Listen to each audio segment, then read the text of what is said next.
प्रधानमंत्री नरेंद्र मोदी ने संयुक्त राष्ट्र सुरक्षा परिषद की उच्च स्तरीय खुली चर्चा अध्यक्षता की और इसे किया संबोधित। कहा, समुद्री क्षेत्र में समन्वय के लिए सभी देशों को मिलकर करने चाहिए प्रयास।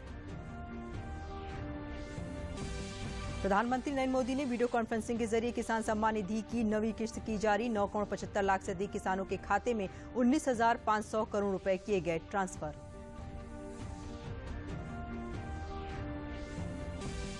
काकोरी कांड की वर्षगांठ पर मुख्यमंत्री योगी आदित्यनाथ और राज्यपाल आनंदीबेन पटेल ने काकोरी शहीद स्मारक स्थल पर क्रांतिकारियों को दी श्रद्धांजलि। देश के वीर शहीदों की याद में प्रदेश भर में किए जा रहे हैं आयोजन। प्रदेश में प्रयागराज और कन्नौज सहित विभिन्न स्थानों पर गंगा, यमुना और अन्य नदियों में बाढ़ को देखते हुए प्रशासन ने किए एहतियाती उपाय। बाढ़ की स्थिति पर लगातार रखी जा रही है नजर।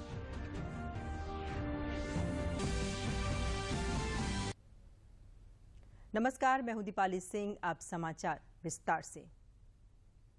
प्रधानमंत्री नरेंद्र मोदी ने आज संयुक्त राष्ट्र सुरक्षा परिषद की उच्च स्तरीय खुली चर्चा की अध्यक्षता की और इसे संबोधित किया। इस बहस का विषय अंतर्राष्ट्रीय समुद्री सुरक्षा और सहयोग है। प्रधानमंत्री ने इस कार्यक्रम में वीडियो कॉन्फ्रेंसिंग के माध्यम से हिस्सा लिया। नरेंद्र मोदी ऐसे पहले भारतीय प्रधानमंत्री हैं जिन्होंने संयुक्त राष्ट्र सुरक्षा परिषद की किसी खुली चर्चा की अध्यक्षता की है। बैठक में संयुक्त राष्ट्र सुरक्षा परिषद के सदस्य देशों के राष्ट्राध्यक्षों और सरकार के प्रमुखों तथा संयुक्त राष्ट्र प्रणाली एवं प्रमुख क्षेत्रीय संगठनों के उच्च स्तरीय विशेषज्ञों के द्वारा शिरकत की जा रही है। प्रधानमंत्री नरेंद्र मोदी ने खुली बहस की अध्यक्षता करते हुए अपने संबोधन में कहा कि समुद्र हमारी साझा धरोहर है और हमें समुद्री खतरों तथा व्यवधान का मिलकर सामना करना होगा। उन्होंने कहा कि समुद्री अपराध और असुरक्षा का प्रभावी ढंग से मुकाबला करने तथा समुद्री क्षेत्र में समन्वय को मजबूत करने के तरीकों पर सभी देशों को ध्यान केंद्रित करना चाहिए। पायरेसी और आतंकवाद के लिए समुद्री रास्तों का दुरुपयोग हो रहा है। अनेक देशों के बीच मैरीटाइम डिस्प्यूट्स हैं और क्लाइमेट चेंज तथा प्राकृतिक आपदाएं भी मैरीटाइम डोमेन से जुड़े विषय हैं। इस व्यापक संदर्भ में अपनी साझा सामुद्रिक धरोहर के संरक्षण और उपयोग के लिए हमें आपसी समझ और सहयोग का एक फ्रेमवर्क बनाना चाहिए।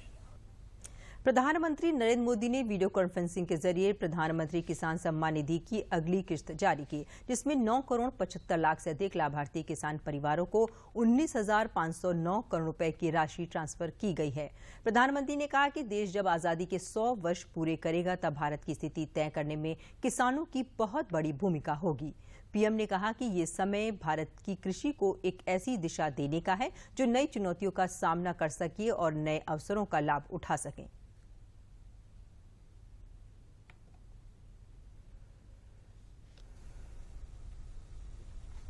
देश जब आजादी के 100 वर्ष पूरा करेगा 2047 में 2047 में, तब भारत की स्थिति क्या होगी ये तय करने में हमारी खेती, हमारे गांव, हमारे किसानों की बहुत बड़ी भूमिका है। ये समय भारत की कृषि को एक ऐसी दिशा देने का है जो नई चुनौतियों का सामना कर सके और नए अवसरों का भरपूर लाभ उठा सके। प्रधानमंत्री ने कहा कि सरकार ने खरीफ हो या रबी सीजन किसानों से एमएसपी पर अब तक की सबसे बड़ी खरीद की है। इससे धान किसानों के खाते में लगभग 1,70,000 करोड़ रुपए और गेहूं किसानों के खाते में लगभग 85,000 करोड़ रुपए सीधे खाते में पहुंचे हैं। सरकार ने खरीफ हो या रबी सीजन किसानों से एमएसपी पर अब तक की सबसे बड़ी खरीद की है। इससे धान किसानों के खेतों में लगभग 1,70,000 करोड़ रुपए और गेहूं किसानों के खाते में लगभग 85,000 करोड़ रुपए डायरेक्ट पहुंचे हैं। किसान और सरकार की इसी साझेदारी के कारण आज भारत के अन्न भंडार भरे हुए हैं। प्रधानमंत्री ने इस अवसर पर लाभार्थियों से बात की और योजना से हो रहे फायदे के बारे में उनके अनुभवों के बारे में जाना। ये तेल से जुड़े इकोसिस्टम पर 11,000 करोड़ रुपए से अधिक का निवेश किया जाएगा। सरकार ये सुनिश्चित करेगी कि किसानों को उत्तम बीज से लेकर टेक्नोलॉजी, उसकी हर सुविधा मिले। इस मिशन के तहत ऑयल पाम की खेती को प्रोत्साहन देने के साथ ही हमारी जो अन्य पारंपरिक तिलहन फसलें हैं, उसकी खेती को भी विस्तार दिया जाएगा। प्रधानमंत्री द्वारा आज किसान सम्मान निधि योजना के तहत किसानों के खाते में 9वीं किस्त जारी करने के अवसर पर कासगंज के किसान श्यामा चरण उपाध्याय से प्रधानमंत्री ने वीडियो कॉन्फ्रेंसिंग से बात की। कासगंज के किसानों से प्रधानमंत्री द्वारा हुई बातचीत से किसान काफी खुश और उत्साहित हैं।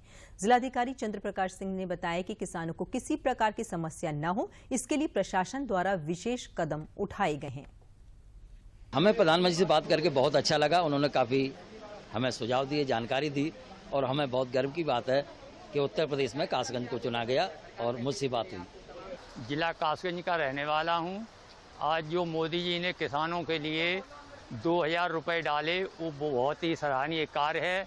इससे किसान अपने खेतों में लगाता है और पैदावार भी अच्छी प्राप्त करता है। जो हमारा जो कासगंज जिला है, सभी मोदी जी ने बात की है। उनके तहे दिल से उनको शुक्रिया अदा करना चाहता हूँ। इससे हम किसान भाइयों के लिए खेती के लिए मतलब 2-2 हज़ार रुपये जो खाद पानी में खर्च होंगे, उनसे हमारी ज़रूरतें पूरी होती हैं और खेती हम अच्छी तरह से कर सकते हैं। 9वीं किस्त हमारे लिए सम्मान निधि की डाली है। इससे हमारी आर्थिक सहायता होगी और फसल के लिए ये जो अनुदान जो मिलता है हमारे लिए फसल में, खाद में, बीज में, दवाओं में और मटर की फली के लिए, मटर हम खेती करते हैं सब्जियों में, तो ये जो कोल्ड स्टोर, जो फूड कोल्ड स्टोर तैयार किया है, इससे भी हमको लाभ होगा। हम इसके लिए प्रधानमंत्री जी का कोट प्रणाम करते हैं। पीएम किसान सम्मान निधि योजना के तहत आज प्रधानमंत्री द्वारा इस साल की दूसरी किस्त जारी करने और किसानों से बातचीत करने के एक कार्यक्रम को वाराणसी में भी किसानों ने सोशल मीडिया के माध्यम से सजीव प्रसारण में देखा। बाद में किसानों ने कहा कि कोरोना काल में पीएम किसान सम्मान निधि ने किसानों को बहुत राहत पहुंचाई है और इससे वे अपने खेतों के लिए बीज, खाद और दवा की व्यवस्था कर पा रहे हैं। किसान सम्मान निधि योजना से मिले 2,000 रुपया से धान का बीज खरीदार आज उनकी रोपाई करवा रहा हूं। मैं प्रधानमंत्री जी को धन्यवाद देता हूं। काफ़ी मदद मिली है, जैसे कि धान की रोपाई है बीज के लिए और जो उसमें जो खादें लगती हैं, जैसे जो भी है जैविक खादें जो भी और बीज है, उसके लिए काफ़ी फायदा हुआ है। ये स्कीम तो बहुत अच्छी है क्योंकि प्रधानमंत्री जी इसको किस्त वाइज देते हैं, 3 किस्तों में देते हैं, टाइम पे देते हैं, ताकि जो मतलब खरीफ, रबी और जायद की फसलें होती हैं तीनों टाइम पे देते हैं। तो उससे जिस प्रकार के मतलब इस समय जैसे चल रहा है, खरीफ का चल रहा है, तो खरीफ के टाइम में कुछ तो चाहिए खाद बीज, जैसे किसी की प्रोडक्शन के लिए जो जैसे इस समय धान का है तो उसके खाद और बीज के लिए चाहिए, तो आया पैसा तो इससे हो जाता है, मदद हो जाता है। आज हमारे खाते में प्रधानमंत्री कृषि सम्मान निधि का जो पैसा है वो हमारे खाते में आया है, 2,000 रुपया आया है, जिसके लिए मैं मोदी जी का बहुत बहुत धन्यवाद देना चाहता हूँ। इससे मेरा जो धान का बुआई किया हूँ वो उसको बहुत लाभ मिलेगा। इससे मैं कीटनाशक दवा और उसका देख रेख का जो सामान मिलता है वो मैं ला के उसको ठीक ठाक रख रखाव करवाऊँगा और उसका आगे जाके लाभ उठाऊँगा। इसके लिए मैं मोदी जी को बहुत बहुत धन्यवाद देना चाहता हूँ। देश आज भारत छोड़ो आंदोलन की 19वीं वर्षगांठ मना रहा है। देश के स्वतंत्रता संग्राम में आज का दिन खास महत्व रखता है। ये एक ऐसा आंदोलन था जिसका लक्ष्य भारत में ब्रिटिश साम्राज्य को समाप्त करना था। यह आंदोलन महात्मा गांधी द्वारा अखिल भारतीय कांग्रेस समिति के मुंबई अधिवेशन में शुरू किया गया था। समाचारों में आगे बढ़ते हैं। प्रधानमंत्री नरेंद्र मोदी ने भारत छोड़ो आंदोलन की 79वीं वर्षगांठ पर महान स्वतंत्रता सेनानियों को याद किया। पीएम ने ट्वीट करते हुए कहा कि भारत छोड़ो आंदोलन में हिस्सा लेने वाले सभी महान लोगों को श्रद्धांजलि, जिन्होंने उपनिवेशवाद के खिलाफ लड़ाई को मजबूत करने में महत्वपूर्ण भूमिका निभाई। महात्मा गांधी से प्रेरित होकर भारत छोड़ो आंदोलन की भावना पूरे भारत में गूंज उठी और हमारे देश के युवाओं में जोश भर उठा।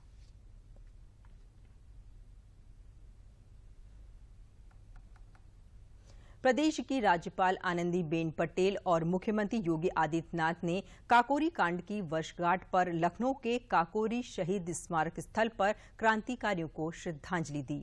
मुख्यमंत्री और राज्यपाल ने काकोरी शहीद स्मारक पर स्वतंत्रता संग्राम के शहीदों को माल्यार्पण कर उन्हें श्रद्धांजलि दी और स्वतंत्रता संग्राम के शहीदों के परिजनों का एक आदर्श गौरव सम्मान किया। उन्होंने स्वतंत्रता संग्राम सेनानियों पर आधारित चित्र प्रदर्शनी, मूर्तिकला प्रदर्शनी और चित्रकला प्रदर्शनी का अवलोकन किया। उन्होंने लोक कलाकारों द्वारा प्रस्तुत स्वतंत्रता संग्राम से जुड़ी जनश्रुतियों पर आधारित सांस्कृतिक प्रस्तुतियों को देखा। मुख्यमंत्री ने इस अवसर पर कहा कि आजादी के आंदोलन में चौरी चौरा कांड और काकोरी ट्रेन एक्शन का महत्वपूर्ण स्थान है और इसी के चलते प्रदेश सरकार चौरी चौरा शताब्दी महोत्सव आयोजन की श्रृंखला में काकोरी ट्रेन एक्शन की वर्षगांठ पर देश के वीर शहीदों को नमन कर रही है। राज्यपाल आनंदीबेन पटेल ने कहा कि अपने अतीत को गरिमापूर्ण ढंग से स्मरण करते हुए हम भविष्य के विकास की तस्वीर स्पष्ट रूप से तैयार कर सकते हैं।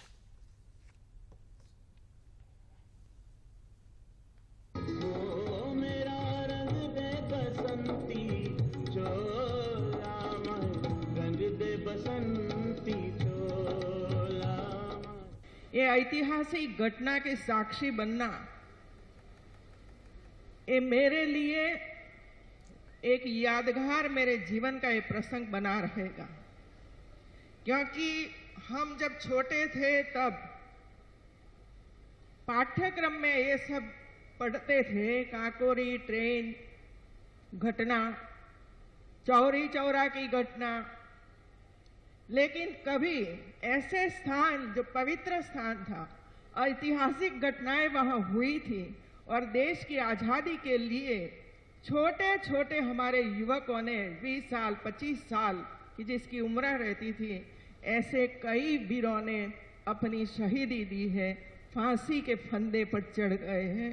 ऐसे स्थान पर आज जब मैं आई हूं तो मैं गर्व का अनुभव कर रही हूं। अमर बलिदानियों के प्रति, अमर शहीदों के प्रति कोटि कोटि नमन करते हुए विनम्र श्रद्धांजलि अर्पित करता हूं। हम सब जानते हैं कि हम लोगों ने 4 फरवरी 2021 को गोरखपुर से चौरी चौरा कांड के शताब्दी समारोह का शुभारंभ किया था और उस समय आदरणीय प्रधानमंत्री जी का मार्गदर्शन पूरे देश को आजादी के आंदोलन में योगदान देने वाले उन सभी शहीदों के प्रति श्रद्धा और सम्मान का भाव व्यक्त करने 2022 में जब ये देश अपनी आजादी का अमृत महोत्सव आयोजित कर रहा होगा, उस समय की एक कार्य योजना उपलब्ध कराई थी। उत्तर प्रदेश के अंदर चौरी चौरा की घटना के साथ ही आजादी के अमृत महोत्सव का जो भव्य आयोजन प्रधानमंत्री मोदी जी ने साबरमती आश्रम से प्रारंभ किया था। 12 मार्च को 2021 से प्रारंभ यह आयोजन अमृत महोत्सव के उन 75 सप्ताहों तक चलने वाले वह एक आयोजन है जो भारत को अमृत महोत्सव का मतलब आजादी का अमृत महोत्सव यानी आजादी की ऊर्जा का अमृत, आजादी का अमृत महोत्सव यानी स्वाधीनता सेनानियों से प्रेरणा का अमृत, आजादी का अमृत महोत्सव यानी नए विचारों का अमृत, नए संकल्पों का अमृत, आजादी का अमृत महोत्सव यानी आत्मनिर्भरता का अमृत, इन पंच सूत्रों के माध्यम से पांच प्रमुख मंत्र इस देश को अमृत महोत्सव के इस अवसर पर देश के यशस्वी प्रधानमंत्री जी ने उपलब्ध कराए।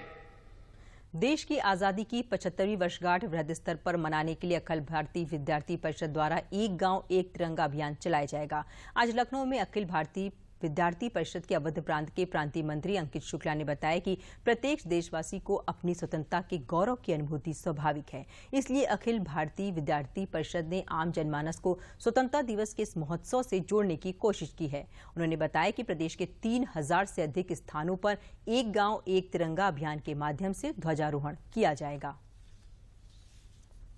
स्वतंत्र भारत के अभी 75वीं वर्षगांठ के लिए भारत अपने 75वीं वर्षगांठ में प्रवेश कर रहा है, तो स्वतंत्रता दिवस को केवल छात्र संगठन का या किसी सामाजिक संगठन का स्वतंत्रता दिवस नहीं, तो पूरे भारतवर्ष के आम नागरिक, आम जनता इस कार्यक्रम में कैसे सहभाग कर सकती है। तो विद्यार्थी परिषद ने एक गांव एक तिरंगा ऐसे अभियान के माध्यम से ग्रामीण सुदूर क्षेत्रों में, गाँव में, महानगरीय क्षेत्रों में, सेवा बस्तियों में, वार्डों में, प्रत्येक स्थान पर हमारे जहां कार्यकर्ता निवास करते हैं, जहां हमारे समवैचारिक संगठनों के कार्यकर्ता रहते हैं, उनसे आह्वान किया है कि उस स्थान पर ध्वजारोहण अवश्य हो। और विद्यार्थी परिषद अवध प्रांत भी इस पूरे अभियान के निमित्त 3000 से अधिक स्थानों पर ध्वजारोहण करने वाली है, जिसमें आम जनमानस की सहभागिता के साथ उसी गांव के किसी निवासी को जो सम्मानित है, स्वीकार्य है, शिक्षाविद है, उसको मुख्य अतिथि बनाकर विद्यार्थी परिषद इस पूरे कार्यक्रम को करने वाली है। फतेहपुर के 52 इमली परिसर में अमृत महोत्सव का भव्य कार्यक्रम आयोजित किया गया। जिलाधिकारी अपूर्वा दुबे ने बताया कि जनपद के विभिन्न शहीद स्थलों पर अमृत महोत्सव कार्यक्रम आयोजित किया जा रहा है, जिसमें स्वतंत्रता संग्राम सेनानियों के परिजनों को सम्मानित किया गया है। वहीं सम्मान प्राप्त करने वाले स्वतंत्रता संग्राम सेनानियों के परिजनों ने सरकार की इस पहल की सराहना की है। उन्होंने कहा कि इस प्रकार से उन्हें गर्व की अनुभूति होती है। हम लोगों द्वारा आज़ादी के जो अमृत महोत्सव है जो आयोजित किया जा रहा है, ये 9 अगस्त से 16 अगस्त तक आयोजित किया जाएगा। इसमें विभिन्न कार्यक्रम समस्त शहीद स्मारक स्थलों पर आयोजित किए जा रहे हैं। आज इस जनपद स्तरीय कार्यक्रम में समस्त स्वतंत्रता सेनानी के जो परिवारजन हैं उन सभी का सम्मान दिया गया। जो हमारे स्वतंत्रता सेनानी आश्रित को सम्मान दे रही है, बहुत अच्छा काम कर रही है और इसके धन्यवाद के पात्र है सरकार जो हमारा सम्मान कर रही है। हर स्वतंत्रता सेनानी को सम्मान कर रही है, आश्रित को भी कर रही है, स्वतंत्रता सेनानी की भी कर रही थी, आश्रित के लोगों को भी कर रही सम्मान। बहुत अच्छा काम कर रही है ये सरकार। देश की स्वतंत्रता प्राप्ति के 75 वर्ष पूरा होने पर गोरखपुर में आजादी के अमृत महोत्सव तथा चौरी चौरा शताब्दी महोत्सव के आयोजन की श्रृंखला में आज काकोरी ट्रेन एक्शन की वर्षगांठ पर जिले के शहीद स्मारकों पर शहीदों को नमन किया गया। चौरी चौरा शहीद स्मारक, शहीद बंधु सिंह स्मारक, डोहरिया कला एवं काकोरी कांड के नायक पंडित रामप्रसाद बिस्मिल शहीद स्मारक पर कार्यक्रम का आयोजन किया गया, जिसमें LCD स्क्रीन पर मुख्यमंत्री और राज्यपाल आनंदीबेन पटेल का संबोधन भी आमंत्रित जनता ने सुना। जिलाधिकारी विजय किरण आनंद ने शहीद बंधु सिंह स्मारक तरकुला मंदिर परिसर में आयोजित कार्यक्रम में भाग लिया। कार्यक्रम में स्वतंत्र संग्राम सेनानियों ने परिजनों ने हिस्सा लिया। स्वतंत्रता आंदोलन में अग्रणी भूमिका निभाने वाले गोरखपुर के चौरी चौरा कांड में शहीदों को श्रद्धांजलि देने का कार्यक्रम भी आयोजित किया गया। आजादी के अमृत महोत्सव एवं चौरी चौरा शताब्दी महोत्सव के आयोजन की श्रृंखला में काकोरी ट्रेन एक्शन की वर्षगांठ पर आज गाजियाबाद में केंद्रीय मंत्री जनरल VK सिंह ने एक कार्यक्रम में शिरकत की एवं वीर शहीदों को नमन किया। इस मौके पर स्कूली बच्चों ने देशभक्ति के गीतों पर रंगारंग कार्यक्रम प्रस्तुत किया। जनरल VK सिंह ने चौरी चौरा आंदोलन के बारे में विस्तार से बताते हुए सभी शहीदों को नमन किया। उन्होंने ओलंपिक खेलों में स्वर्ण पदक जीतने वाले नीरज चोपड़ा को बधाई भी दी। उन्होंने कहा कि राष्ट्र ध्वज के प्रति सम्मान को अपने दिल के अंदर रखेंगे, तभी हम इस देश को आगे बढ़ा पाएंगे। इस मौके पर राज्य मंत्री अतुल गर्ग, गाजियाबाद की मेयर आशा शर्मा सहित कई गणमान्य लोग उपस्थित रहे।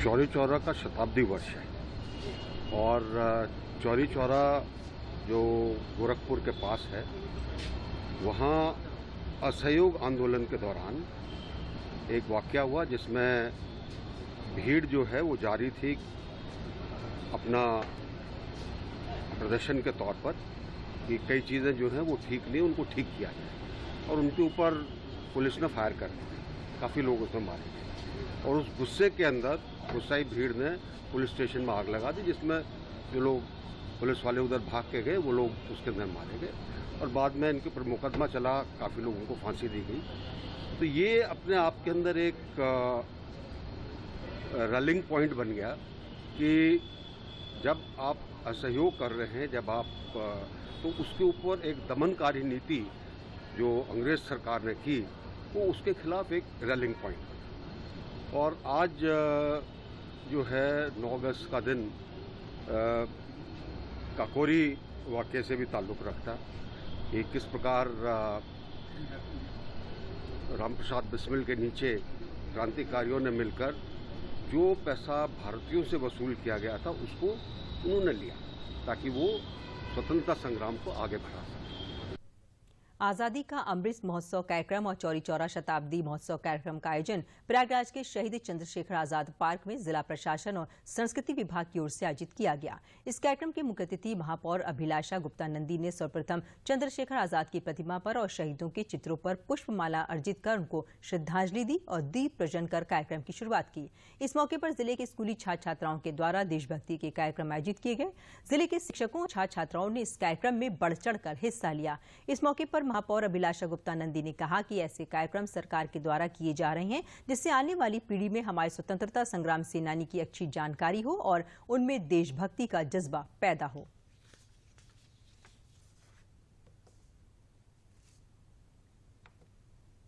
बिल्कुल, आज चंद्रशेखर पार्क में जैसा कि आपने देखा, लखनऊ में भी माननीय मुख्यमंत्री जी ने जहां काकोरी कांड हुआ था वहीं पर जाकर आज माननीय राज्यपाल महोदय और तमाम मंत्रीगण के साथ इस कार्यक्रम को विधिवत मनाया गया है।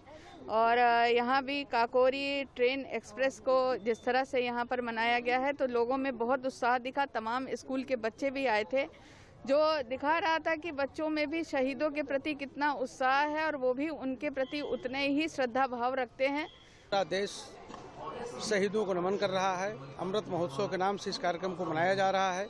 इसी कड़ी में इस चंद्रशेखर आजाद पार्क में हमारे हजारों शिक्षक सम्मिलित हो रहे हैं और अपने शहीदों को नमन कर याद कर रहे हैं।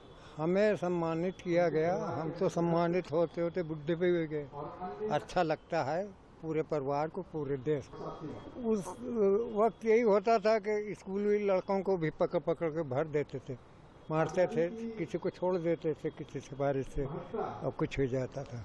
उनकी लाइफ तो बेकार है, पढ़ना लिखना बंद हो जाता था। भारत छोड़ो आंदोलन 42 के, भारत छोड़ो आंदोलन में उस समय मौजूद थे और 14 वर्ष के थे, अपने बाप के साथ गए थे।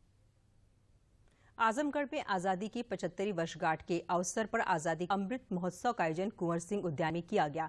इस अवसर पर मंडलायुक्त, डीआईजी, जिलाधिकारी और मुख्य विकास अधिकारी एवं वरिष्ठ अधिकारियों ने शहीद पार्क में वृक्षारोपण किया। इस अवसर पर सांस्कृतिक कलाकारों द्वारा देशभक्ति पर आधारित लोक कथाओं का मंचन भी किया गया। जिलाधिकारी राजेश कुमार ने बताया कि शहीद कुंवर सिंह उद्यान में भव्य कार्यक्रम का आयोजन सम्पन्न हुआ, जिसमें मुख्यमंत्री के संबोधन के लाइव प्रसारण की व्यवस्था की गई थी, जिसमें बहुत से लोगों ने अपनी सहभागिता सुनिश्चित की। साथ ही विभिन्न प्रकार के सांस्कृतिक कार्यक्रम का आयोजन भी किया जा रहा है। माननीय मुख्यमंत्री जी का जो सजीव प्रसारण का जो कार्यक्रम काकोरी में किया गया, उसका भी प्रसारण यहाँ पे किया गया। काफ़ी अधिक संख्या में लोगों द्वारा यहाँ पे प्रतिभाग भी किया गया है और सांस्कृतिक कार्यक्रम किया गया। प्रदेश के जल शक्ति मंत्री महेंद्र सिंह ने आम आदमी पार्टी के नेता संजय सिंह द्वारा लगाए गए आरोपों को बेबुनियाद और सत्य से परे बताया है। उन्होंने कहा कि आम आदमी पार्टी राजनीतिक लाभ के लिए अनर्गल आरोप लगा रही है।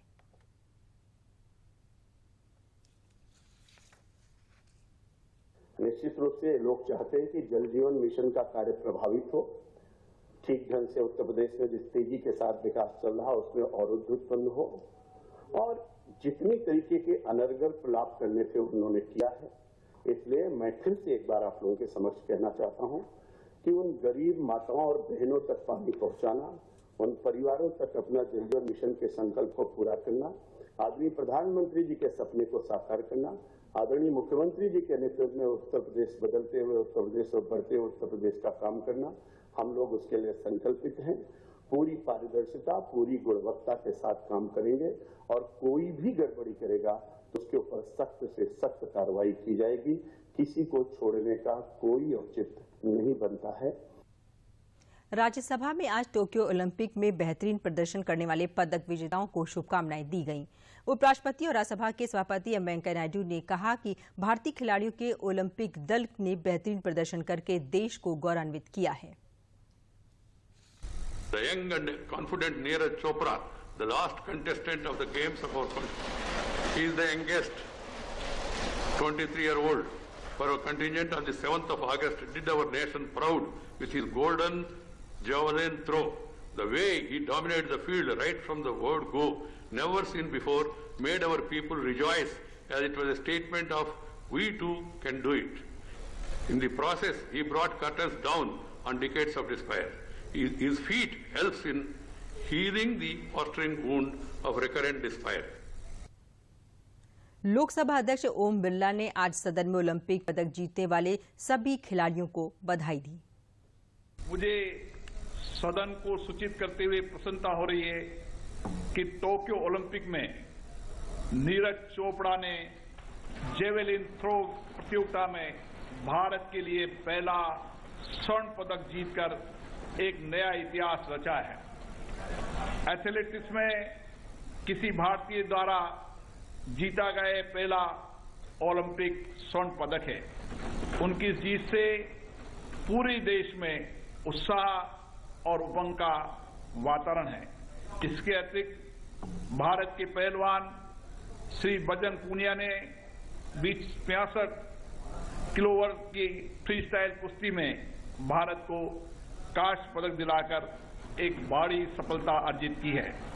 मैं अपनी ओर से तथा सदन की ओर से श्री नीरज चोपड़ा तथा श्री बजरंग पूनिया को ओलंपिक खेलों में उनकी उपलब्धियों के लिए हार्दिक बधाई देता हूं। अब अंत में प्रमुख समाचार एक बार फिर। प्रधानमंत्री नरेंद्र मोदी ने संयुक्त राष्ट्र सुरक्षा परिषद की उच्च स्तरीय खुली चर्चा की अध्यक्षता की और इसे किया संबोधित। कहा, समुद्री क्षेत्र में समन्वय के लिए सभी देशों को मिलकर प्रयास करने चाहिए।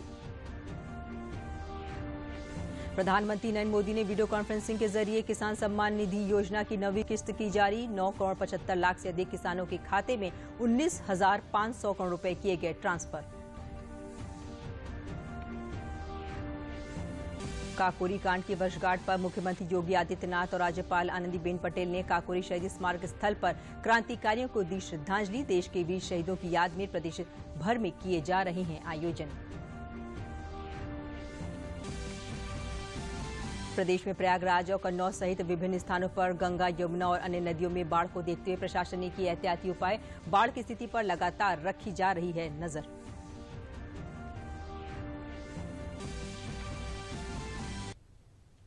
समाचारों में बस इतना ही, लेकिन चलने से पहले एक जरूरी बात। कोरोना खतरा अभी टला नहीं है, इसलिए जब भी घर से बाहर निकले तो मास्क अवश्य लगाएं, भीड़ भाड़ से बचें, उचित दूरी बनाकर रखें और समय समय पर अपने हाथों को धोते रहें। नमस्कार।